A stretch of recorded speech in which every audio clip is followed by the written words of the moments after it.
ये रहा आपके स्क्रीन पे 31वां एफोरिज्म। बहुत शानदार एफोरिज्म है, बहुत शानदार एफोरिज्म है। एक बार फिर से देखते हैं इसको। हरिवंश साहब इस एफोरिज्म में बताने की कोशिश, जैसे हम लोग बोलते नहीं है, अरे इसको जुकाम हुआ है, इसके साथ बैठेगा तो जुकाम हो जाएगा, ऐसा बोलते हैं ना हम लोग। ऐसा बिल्कुल नहीं है, उसी को समझा रहे हैं। कह रहे हैं, देखिए, कह रहे हैं द इनिमिकल फोर्सेस, ध्यान दीजिएगा, कह रहे हैं the inimical forces, that means वो फोर्सेस जो हमारी बॉडी के लिए हानिकारक है, partly psychical and partly physical. At the very first in this aphorism, Hahnemann Sahib clearly state that कि भाई ये जो एनिमिकल फोर्सेस है ना, ये जो बीमारी पैदा करने वाले कारक है ना, ये दो तरह के होते हैं।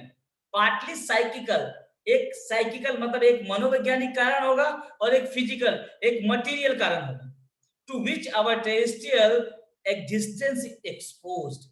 वो जो एनिमिकल फोर्सेस जो हमारे भौतिक शरीर को नुकसान पहुंचाते हैं, जिन्हें हम क्या नाम, किस नाम से पुकारते हैं, मोफिक, देखा, मोफिक नॉक्सियस एजेंट, ये दो प्रकार के होते हैं। पार्टली साइकिकल, दैट मीन्स पहला जो साइकोलॉजिकल होता है, जैसे क्या होगा, negative thoughts, fear, fright, illusion, delusion, hallucination, कि यार हमको कोरोना हो जाएगा, हमको कैंसर हो गया है, ये जो बीमारी है ना, ये बीमारी इनक्यूरेबल हो गई है, ये साइकिक ही तो है। And partly physical, to which our terrestrial existence is exposed, which are terms as a morphic noxious agent, पर बीमारी पैदा करने वाले कारक। अब देखिए जो बात पीली में बोल रहे हैं, कह रहे हैं do not possess, that means inimical forces do not possess, that means partly psychical and partly physical forces do not possess, उनके पास क्या नहीं होती है, वो पावर नहीं होती है, वो शक्ति नहीं होती है। कौन सी शक्ति? do not possess the morbidly deranging health of man unconditionally, that means बिना किसी कंडीशन के, बिना किसी शर्त के, बिना किसी क्राइटेरिया के, वो एनिमिकल फोर्सेस हमारी बॉडी को नुकसान नहीं पहुंचा सकता, चाहे वो कितना ही ज्यादा खतरनाक क्यों ना हो। हमारी बॉडी पे फर्क तब तक नहीं पड़ेगा जब तक वो कंडीशन लागू नहीं होगा जिस कंडीशन से हमारी बॉडी पे ये मॉर्फिक फैक्टर इफेक्ट डाल सके। अब आगे बोल रहा है कि भाई कैसे पड़ेगा इफेक्ट, क्योंकि नाम इनिमिकल फोर्सेस है, इनसे बीमारियां हो रही हैं, तो कैसे फर्क डालेगा बॉडी पे हमारे, वो देखिए नीचे बोल रहे हैं, कह रहे but we are made ill by them, that means वो मॉर्फिक एजेंट से हम तभी अफेक्ट होंगे, उनके द्वारा हम तभी बीमारी से ग्रसित होंगे, ओनली, ये देखिए बहुत बड़े में मैंने किया हुआ है, ओनली, केवल और केवल कब, व्हेन आवर ऑर्गेनिज्म, हमारा ये जो भौतिक शरीर है, is sufficiently disposed and susceptible to the attack of morphic cause that may be present।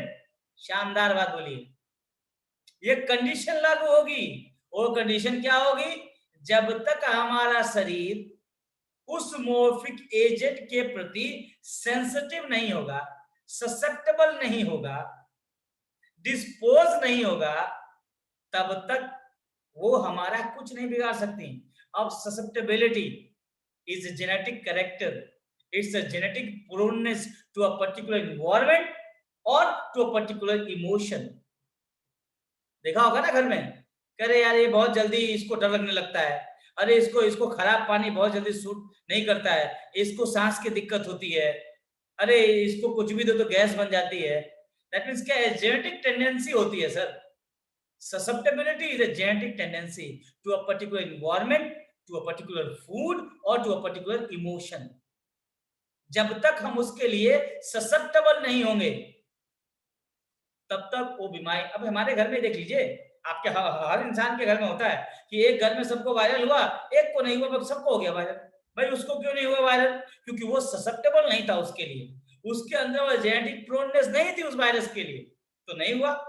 बहुत सारी फिल्में बनती है इस पे कि भाई एक वायरस आया, सब उस वायरस से सब अफेक्ट हो गए, एक बंदा अफेक्ट नहीं हुआ, वो उसके ब्लड से वैक्सीनेशन बना दिया गया। क्यों? उसके लिए वो ससेप्टेबल नहीं था। एंड अगर हम ससेप्टेबल होंगे तभी वो हमारी बॉडी में बीमारी कॉज करेगा। And to be altered in its health, तब हमारे हेल्थ में चेंजेस आएंगे। और क्या होगा? हमारा हेल्थ डिरेंज होगा and made to undergo abnormal sensation and function. तब जाके हमारे अंदर क्या करेगा? वो एबनॉर्मल सेंसेशन और एबनॉर्मल फंक्शन देगा, दैट मींस सिम्टम प्रोड्यूस करेगा। अब क्या बात हो गई? हैंस।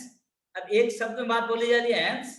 दे, दैट मींस वो morphic agent, do not produce diseases in everyone, not in all time. कह रहे हैं क्या हनीमैन साहब? बहुत ब्यूटीफुली कह रहे हैं कि हैंस इससे बात ये सिद्ध होती है कि जब तक हमारा शरीर उसके लिए ससेप्टेबल नहीं होगा तब तक हम पे उसका इफेक्ट नहीं दिखेगा।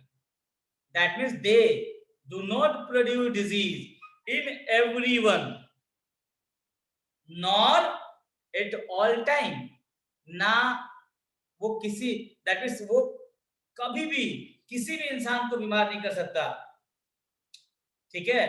क्योंकि उसके लिए ससेप्टेबिलिटी का होना बहुत जरूरी। क्लियर है एफोरिज्म? इस एफोरिज्म में किसी को कोई डाउट? सब क्लियर है? सबको क्लियर है एफोरिज्म ये? सर एक बार और बता दीजिए, मोटी मोटा। मोटा मोटी बता देते हैं, चलिए मोटा मोटी बता देते हैं। समझ लीजिए, ताला चाबी देखा है भैया? Yes sir. ताला चाबी देखा है? ताला जो होता है, ताला क्या हर चाबी से वो ताला खुल जाता है? No sir. कैसे खुलता है वो? जो चाबी रहेगी उसी से खुलेगा। जो चाबी रहेगी, दैट मींस वो ताला जिस चाबी से ससेप्टेबल होगा, दैट मींस यस सर। जो उसके लिए खांचा बनाया गया होगा, जो पर्टिकुलर चाबी होगी, वही पर्टिकुलर चाबी से उस ताले को खोलेगी। Yes sir. तो इसका मतलब क्या हुआ कि वो चाबी और वो ताला दोनों जो है एक तरह से स्पेसिफिक है। समझ रहे हैं आप? Yes sir. Yes sir. ऐसा ही ट्रीटमेंट में भी होने वाला है। जस्ट सिमिलर, बीमारी है और मेडिसिन है, तो हर मेडिसिन किसी में काम नहीं करेगी, वही मेडिसिन काम करेगी जिसका खांचा बना होगा। ओ यस सर। समझ में आ गया भैया? हाँ हाँ सर। समझ में आ गया? नहीं तो क्या करेगी वो चाबी, जाके खुटर खुटर करके अंदर के खांचे को नुकसान कर देगी और फिर वो सही चाबी से भी नहीं खुलेगा।